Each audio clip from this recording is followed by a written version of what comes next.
Hello అండి, welcome back to my channel creative corner.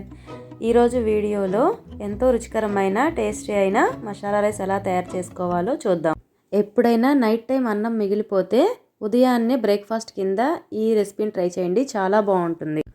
ముందుగా mixie jar తీసుకొని దానిలోకి కట్ చేసి పెట్టుకున్న ఎండు కొబ్బరి ముక్కలు, ఒక స్పూన్ జీలకర్ర, ఒక స్పూన్ సాల్ట్ వేసుకొని మిక్సీ పట్టుకోవాలి. అందులోకి ముందుగా కట్ చేసి పెట్టుకున్న ఉల్లిపాయ పచ్చిమిరపకాయ ముక్కలు వేసి ఇంకోసారి మిక్సీ పట్టుకోవాలి. వీడియోలో చూపిస్తున్న విధంగా కచ్చాబచ్చాగా మిక్సీ పట్టుకోవాలి. ఇప్పుడు స్టవ్ ఆన్ చేసి ఒక కడాయి పెట్టుకొని 3 టేబుల్ స్పూన్స్ ఆయిల్ వేసుకోవాలి.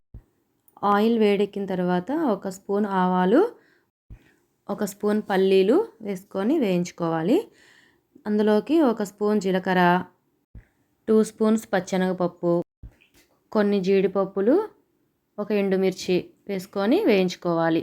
ఇవి కొంచెం దోరగా వేగిన తర్వాత అందులో ఒక రెమ్మ కరివేపాకు వేసుకోవాలి. ఇదంతా వేగిపోయిన తర్వాత ముందుగా మిక్సీ పట్టుకున్న మసాలా పేస్ట్ను కూడా యాడ్ చేసుకోవాలి.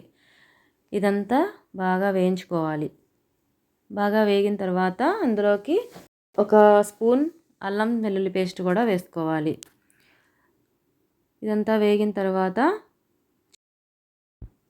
అందులోకి ఒక టీ స్పూన్ గరం మసాలా, చిటికెడు పసుపు వేసుకొని వేయించుకోవాలి. ఇదంతా బాగా వేగిన తర్వాత రాత్రి మిగిలిపోయిన అన్నాన్ని కూడా ఇందులో యాడ్ చేసుకోవాలి. ఇదంతా బాగా కలుపుకొని దీనిలో రుచికి సరిపడా సాల్ట్ వేసుకొని కలుపుకోవాలి. ఇలా 2-3 మినిట్స్ వరకు రైస్ని బాగా కలుపుకొని లాస్ట్లో కొంచెం కొత్తిమీర వేసుకొని గార్నిష్ చేసుకోవాలి. ఇంతేనండి, ఎంతో సులువైన రుచికరమైన మసాలా రైస్ రెడీ అయిపోయింది.